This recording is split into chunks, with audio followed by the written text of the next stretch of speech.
Alrighty, welcome back everyone, I am Blaze here. In today's video we're going to be going over the top 10 items for Bards in the classic to Velious era, and some references to later on, some items you might want to keep an eye out for.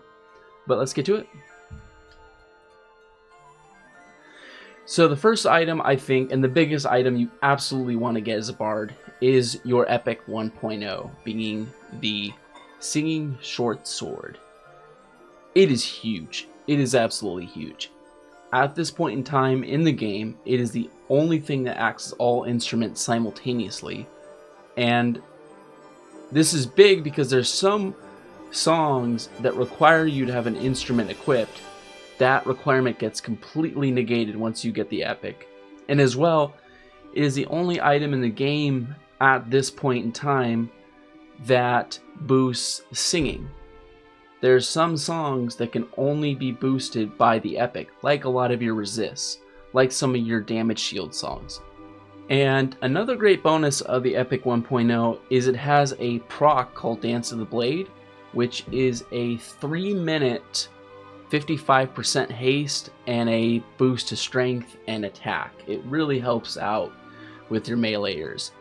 And I just recently on Aeonic completed the 1.5, the Prismatic Dragon Blade, and the 2.0, the Blade of Vesegrin. I'll be putting up a video on those soon. And they're even better. They're actually even better than the original Epic, the 1.0, because the clickable effect on it is just insane. It's just insane. If you're a DPSer on a raid, the only way you'll have a chance of being top parse is if a Bard's in your group. That's just how big it is. It makes DPSers so much better. But that's beyond the scope of this video. The next item that you would like to have as a Bard, not necessarily a must-have, but more for fun, are illusions. So right now on Aeonic I have about 15 illusions, and they serve a couple functions. They can help you out with faction. So in some instances where I went to, say, the Over There, or I went to Neriac, being able to go Dark Elf Illusion helped out a lot. But you have to make sure you also start out as a Bard that's agnostic. You don't necessarily want to go with the deity, or it can wreck you faction-wise in some zones. Another benefit of some of the illusions is having better sight, better vision. Like if you go Dark Elf, you'll get Ultra Vision, which on P99 is just huge. The night blindness there is really bad. On live doesn't matter as much, but on P99 you definitely want to get Dark Elf Illusion. Another benefit of illusions is shrink on some of them. Like if you get the Dwarf Mask, if you get the Gnome Mask, or the Halfling Mask, they will reduce you down in size significantly. The Nereid Shawl, it gives you a water breathing buff. That one's really nice as you become a water elemental. And the last real major thing about illusions is they make you look cool. It's nice to add up some variety to the way that you look in the game. Next item you'll want to get is the Goblin Gazughi Ring, or Boots of the Mosquito. Goblin Gazughi Ring is available in Kunark, and Boots of the Mosquito is available in Plains of Power, I believe, after they revamped the Kazakh Thule Zone. And what this item is for, it just looks like invisibility versus animals. That looks pointless. No. This is also a really big item for enchanters. This is for charms. So you can instantly break a charm if you cast a form of invisibility on yourself, any form. And this invisibility versus animals item here is one of the only insta-clickies that Bards can use to break charm instantly. Most of the other invisibility items that are available take time. This is the only instant one. And this is very useful if you like to solo, if you like to do charm kiting, because it can make it more reliable to get EXP off of killing a mob. And I've even found it useful in groups when I'm with enchanters, because I can help them out with charm breaks.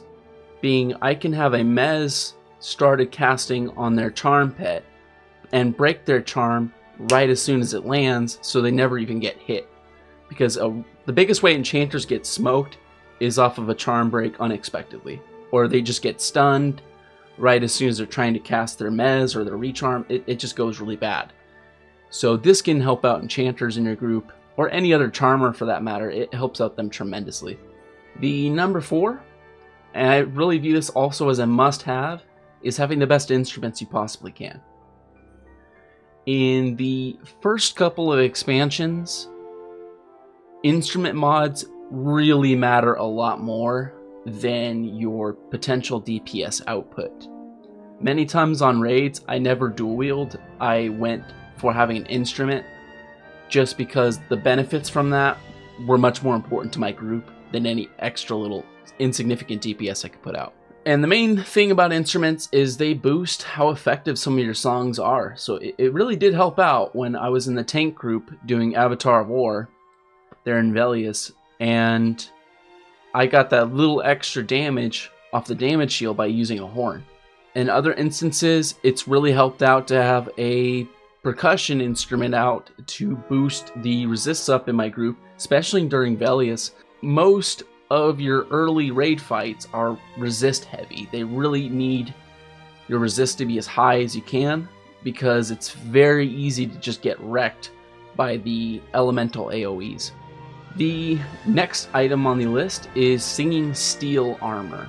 Now, I don't think all the pieces are that necessary, but there's some that are very, very useful. So one of them is the boots, which give you a castable levitate that you can also cast on other people too. It's very short duration, but it gets the job done. Sometimes there's points where you need levitate, especially for fights that have, say, gravity flux. I think Inaruk has that, and Khazak Thul, where the mobs will just spit you up in the air and you take damage from falling. You really want to have levitate on for those fights.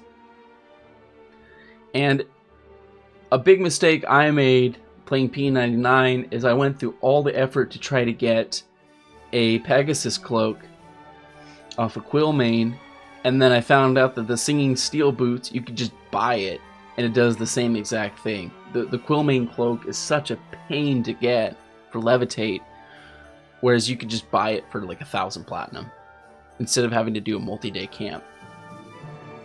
So definitely don't do the Quillmane Cloak if you're a bard.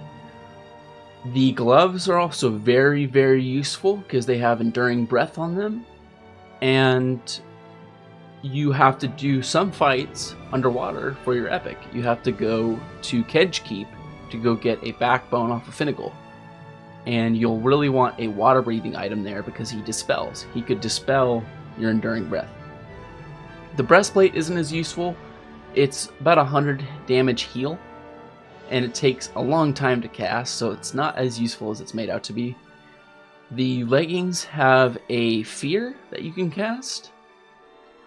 The helm is something I still use. It has a Eye of Zom clickable effect, which I use to help me pull.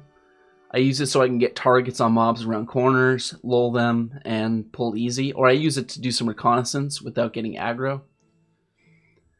And the last item that I used is the Singing Steel Bracer, which has a clickable damage shield. It's about 9 damage shield. And I really like this because it's a great buff you can throw on newbies. If you're running through a newbie yard, you can throw this on them and it makes their day being able to kill mobs easier. And it's a little bit extra help to the damage shield that you're going to be playing if you're in a raid or you're in a group. It'll give you that little bit extra on the top. But I don't really use the bracer because it has a 5-second cast. If you can, try to get something called the Blazing Van Braces. This is what I actually have on Aeonic. It comes from a raid fight for the Cleric 1.0 and does not always drop. You have to time it with the Cleric that's doing the 1.0. I mean, if you don't do this in an era when the Clerics are doing their epic, you're probably not going to get it. But it's an instant click Shield of Flame as opposed to a 5-second cast on the Singing Steel Bracer. That casting time was so long that I didn't even bother keeping damage shield up on anybody who didn't need it. And here's the item itself. So on the left, the Singing Steel Bracer, you see, takes 5 seconds to cast the same buff. Whereas on the right, the Blazing Van Braces only takes a second. It's actually an instant cast, but there was a patch that changed that recently. Now, for number 6, not necessarily the correct era, I said classic to Velious, but if you do plan on playing farther as a bard, this is a really big item. I consider this a must-have. It is an invisibility cloak. It is a 1.5 second cast invisibility called the Tiny Cloak of Darkest Night. And I actually have a video on this, how to get it. It's huge for pulling. It's huge for your CeeLo Song of Travel. It's a level 51 song that combines the CeeLo speed with invisibility and levitate. If your invisibility gets broken, your run speed also gets broken off with it. The whole buff gets taken off. So you'll be running at base speed, which is really easy to get wrecked. So when I ever run into a risk of having my invisibility drop, what I'll do is I'll use the long duration CeeLos, the 2.5 minute CeeLos that you get in Luclin, and I'll just pop this Invis, and I'm good to go. I don't have to worry about an Invis drop, and my CeeLos running out because of that. My CeeLos breaking because of it. I also use this cloak to help me navigate around zones without getting aggro, and if you don't have, say, the Goblin Gazughi Ring for instant charm breaks, this is a very close second, because it's not instant, but very quick to the point where you can more reliably break charms. But only for yourself. You couldn't do that for an enchanter group member. The next big thing I would get as a bard is mana regeneration items. So the thing about playing a bard is that most forms of mana regeneration don't work on the class. They're coded a bit differently. Their own mana song doesn't work on them. Enchanter mana buffs don't work on them. Beast Lord mana buffs don't work on them. The only things that can actually boost bard mana regeneration are AAs, Magician Mod Rods, and Flowing Thought gear, or mana regeneration gear. And why you want to get more mana regeneration is because of two things: Charm and Fading Memories.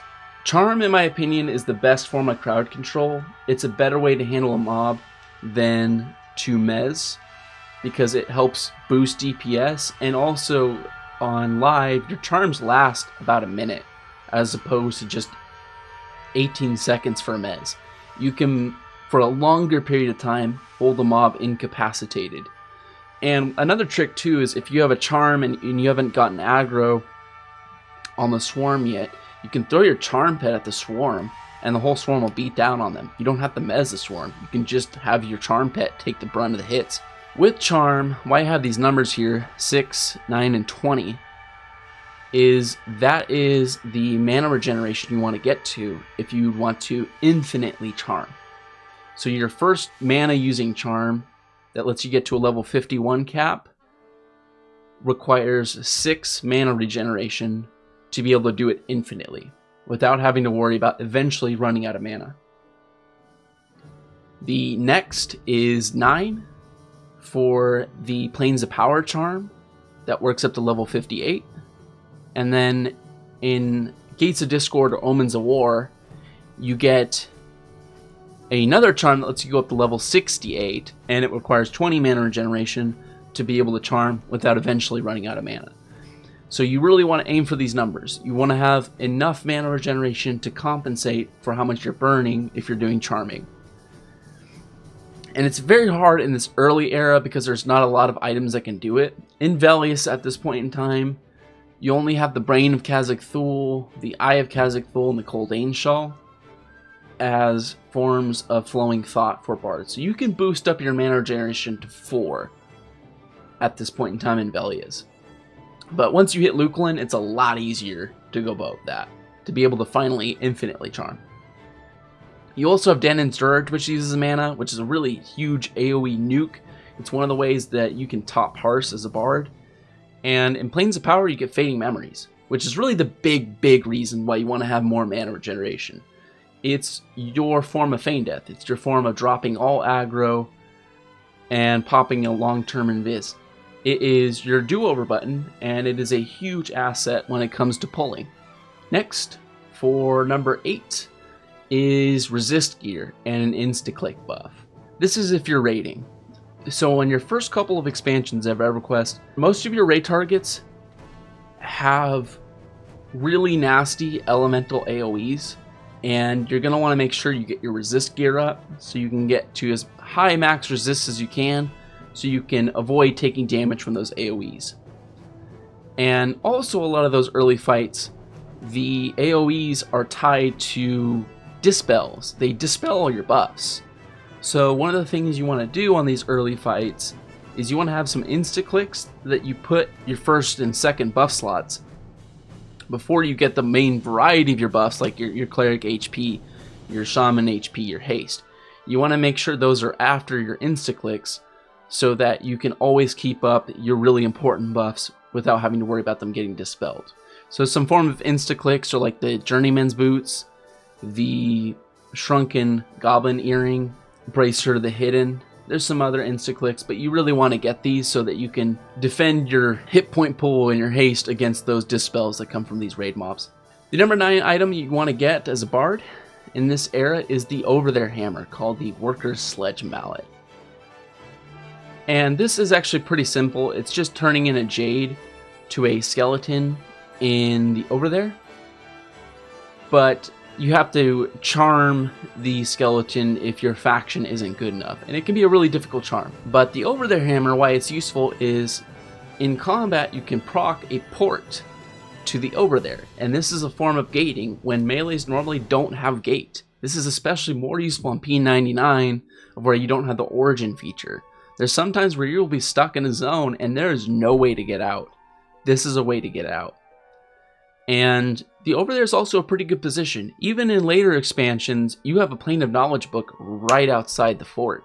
So it's a very quick way to access Plane of Knowledge. And it's also, in those earlier expansions, a very quick run to the Timorous Deep Fire Pots where you can port to all the major cities on Norath. So you can get around pretty quick. But the big thing you want to do is this thing weighs 80 pounds. You want to get a weight reduction bag to put this in. You want to get a very high weight reduction bag to put this in. And also keep in mind it's a giant item, so the bag has to be able to fit it. Because this thing will make you become over encumbered very, very easily. And the last item you'll want to get as a bard is an avatar weapon. Now these are weapons that drop from the Sleeper's Tomb. And what they are is in combat, you can proc a 6-minute buff that boosts attack, strength, dex, and agility. And this item is a lot more useful for your melees because that extra boost in attack helps them land more hits. But it helps you as a bard stay alive, helps you do a little bit extra damage. And with the extra dexterity, it helps your songs not fizzle as much. And it also helps you proc your weapon effects a lot more, like your Epic 1.0 with the haste on it. But thank you guys all for watching. If there are any other items that you would think should be in this list, please let me know.